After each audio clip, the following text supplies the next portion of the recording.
Hi mga kumare at kumpare, ngayon naman pupunta tayo ngayon sa bahay na kaklasiko sa Kalitlitan. Pero bago yan, sasakay tayo ng jeep upang makarating tayo doon. Sobrang nahagard nga talaga kami dito ng kasama ko kakahintay ng jeep. Pero naman kasi ang tagal nga talaga ng jeep na masasakyan namin. Tanda ko nga talaga na parang 30 minutes nga ang hinintay namin para nga magkaroon ng jeep dito. At buti na nga lang talaga, bigla na nga lang talaga nagkaroon ng jeep. Kaya yun, nagkaroon kami ng pag-asa. Ay nako, thank you Lord nga talaga kasi meron nga talaga nag-stop ng jeep dito sa harapan namin. Dahil nga muntikan na nga talaga ako dito maging lechon sa sobrang init nga dito sa amin. Hindi ko nga rin talaga alam pero nga pinag-transfer nga kami sa ibang jeep. Siguro nga napagod na nga yung nag-drive ng jeep na to kaya nga sa iba na nga lang talaga kaming nag-jeep. Pero hindi naman na kami naghintay nun kasi meron na nga talagang jeep na dumating. For ang saya-saya ko niyan kasi nga umaandar na nga talaga yung pinagsasakyan naming jeep at makakarating na nga talaga kami sa paroroonan namin. O diba? Perfect na naman kasi nga matagal na nga talaga akong hindi nakakasakay ng jeep kaya nga na-amaze nga talaga ako nung first time ko nga ulit makasakay ng jeep. Pero nakakasakay na ako dati pa guys. Nag-enjoy na nga talaga ako sa pagsakay ng jeep. Parang gusto ko na nga lang talaga mag-commute. Ayoko na mag-kotse. Mas masaya pala yung ganito kasi nakakasalamu ka ng ibang tao. Lalo na yung magpapasuyo ka tapos yung magpapara ka. Kung matanong nyo nga guys kung bakit nga pumunta kami sa bahay ng aking kaklase para naman mag-practice guys. Baka naman pagdudahan nyo pa kung hindi nga talaga ako makakapag-practice. Eto sinabi ng akin na magbibideo nga ako para nga patunayan sa kanya na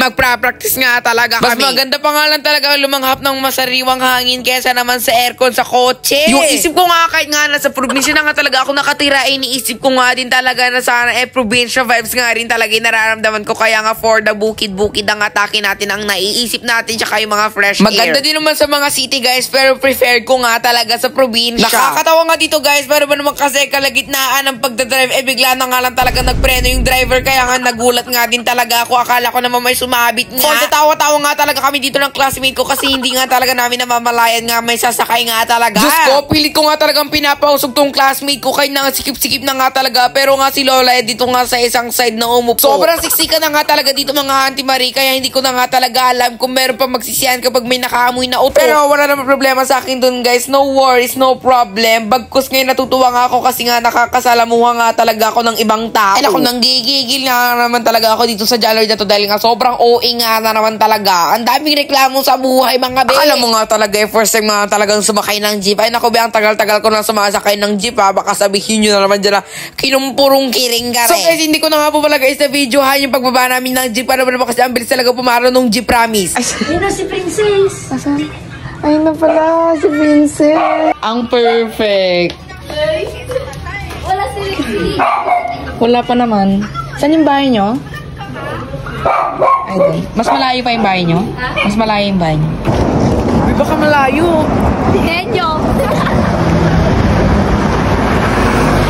Hindi na nga din talaga napakali yung mga paa ng mga classmate ko tsaka ako dahil nga sinundo na nga din talaga namin yung bahay ng aking kaklase. Ako sobrang excited na nga din talaga namin kaya nga kami na nga lang din talaga mismong sumundo kasi nga malapit na nga lang din talaga yung bahay nila dito kaya nga kami na nga lang din talaga ang sumundo. Mabuti nga dahil nga wala nga masyadong araw kaya naman malaya nga talaga kaming maglakad dito hanggat gusto nga namin. Kahit nga wala na nga talagang araw para magrason ng naiinitan, pwes be huwag kang mangamba dahil hindi ka papaligtas dahil meron ka pang kapaguran. I think mga 5 minutes or 7 minutes ang nilakad namin papunta dun sa bahay ng aking kaklase. First time mo lang talaga ang pumunta sa bahay ng aking mga kaklase kaya nga hindi ko nga talaga alam kung saan nga talaga ang mga tinuturo nilang mga bahay-bahay nila. Ngayong grade 7 guys pero nung elementary kabisado ko naman yung mga bahay ng aking mga kaklase noon. Dumating na nga si Haring Araw kaya naman sinuod ko na ang shades ko dito para naman maprotektahan nga ang aking mata laban nga kay Haring Araw. Mabuti na nga lang din talaga dahil nga meron din ako lifesaver dito na shades. Guys baka nga may magsabi na naman dyan na nag-feeling artista nga na naman talaga ako pero parang ganoon na nga yun.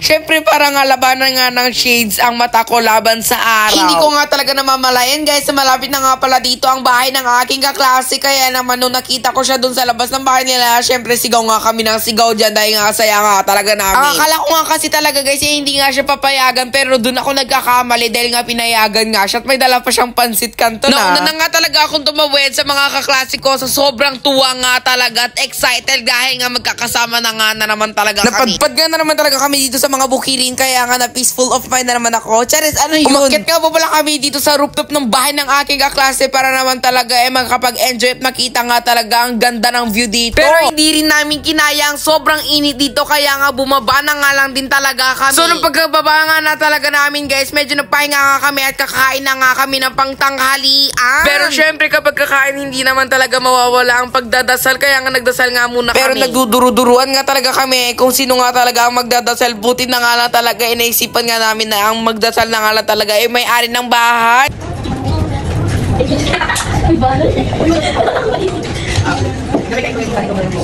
Nakaka-laugh trip nga talaga itong mga kaibigan ko kasi nga kahit sa pagkainan nga talaga tawa nga ng tawa. Nung pagkatapos nga magdasal ng aking kaibigan, syempre kumain na rin kami. At ayun na nga nung pagkatapos nga namin kumain, meron pa nga panghimagas dito yung kaibigan kong watermelon. Parang namimiss ko yung kinain ko dating watermelon with milk and Milo. Hindi nga papakabugsaling Jessica, kaya nga sinundan niya ako hanggang dito sa bahay ng aking kaklase. Baka pinapauwi niya na nga ako sa bahay. Sa mga oras nga na to, hapon na, kaya naman magluluto naman kami ng pansit canton para sa meriendahan. Share ko nga na sa inyo na ang pangit nga ng week na to nung dinala ko nga dito sa bahay ng aking kaklase. Gawa nga ng ako nga talaga yung nagupit dito, kaya nga hindi talaga pantay-pantay, kaya nga pinagupit ko na nga lang talaga sa aking kaklase. Nung pagtapos nga namin maluto yung pansit canton, umakit nga na naman kami dito sa rooftop para naman dito kumain at lalo hindi mainit. Masaya ang samahan na magkakaibigan kapag tayo ay nagkakaunawaan at nagmamahalan ang bawat isa. Kaya naman, mahalin nyo ang inyong kaibigan dahil sila rin minsan ang sandalan ng inyong buhay.